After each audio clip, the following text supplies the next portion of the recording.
Hello बच्चों, let's see the question. Emphysema damages the tissue of the lungs and slows pulmonary blood flow.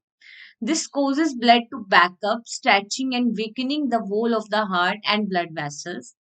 Which of the following do you think would be the most affected by this backup of blood from the lungs?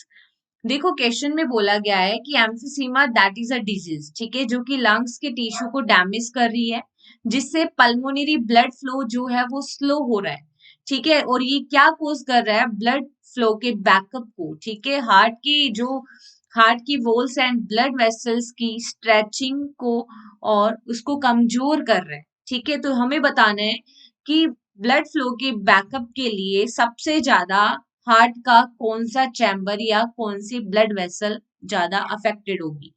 Option A में है aorta, option B में है right atrium, option C में है left atrium and option D में है right ventricle.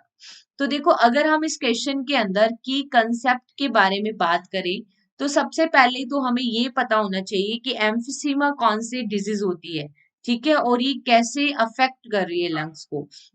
तो देखो, स्मोकिंग करने से क्या होता है, हम जानते हैं कि लंग की जो स्ट्रक्चरल एंड फंक्शनल यूनिट होती है दैट इज एल्वेलाई।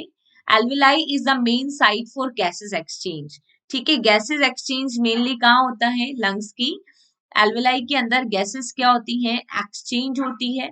स्मोकिंग करने से क्या होता है? ये एल्वेलाई डैमेज होती जाती है, जिससे क्या होगा? एम्फीसीमा के केस में क्या होता है? रेस्पिरेटरी सरफेस एरिया डिक्रीज हो जाता है। Respiratory surface area become decrease, ठीक है। तो इस कंडीशन में हम क्या देखते हैं कि यहाँ पे ये रेस्पिरेटरी सरफेस एरिया लंग्स में डिक्रीज हो जाएगा। और हम जानते हैं कि लंग्स क्या काम करता है? ऑक्सीजनेशन करने का काम करता है। अगर हम देखें हार्ट की स्ट्रक्चर, तो हार्ट में कितने चैम्बर है? 4 चैम्बर हार्ट होता है। upper two chamber is called atrium and lower two chamber is called ventricle, ठीक है। तो यहाँ पे हम बात करते हैं, this one is right atrium, this one is right ventricle, this is left atrium and this is left ventricle.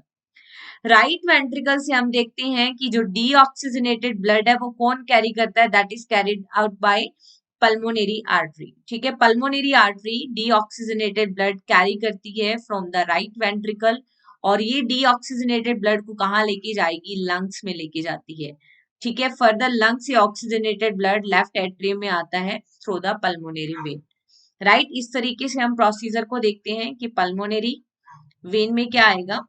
Oxygenated blood. अब देखो, लंग्स की एल्वेलाई डैमेज हो रही है एम्फीसीमा के केस में, तो यहाँ पे राइट वेंट्रिकल से जब ब्लड लंग्स में जाएगा तो यहाँ पे फोर्सफुली होगा, ठीक है। तो यहाँ पे हम देखते हैं कि राइट वेंट्रिकल से जब ब्लड जाने लगेगा लंग्स में तो सबसे ज्यादा राइट वेंट्रिकल की मसल्स के ऊपर अफेक्ट पड़ेगा, because right ventricle pumps blood to the lungs, ठीक है। लंग्स में ब्लड पंपिंग, यहाँ से ब्लड पंपिंग कौन कर रहा है? राइट वेंट्रिकल, ठीक है। तो यहाँ पे फोर्स ज्यादा जनरेट होगा, जो मसल्स वीक हो रही हैं। तो यहाँ पे सबसे ज्यादा हार्ट के कौन से पार्ट पर असर पड़ेगा due to emphysema case?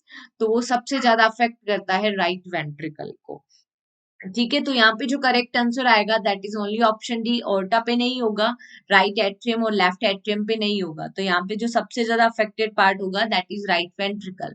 So the correct answer is only option D. Hope you understood this concept, right. Best of luck.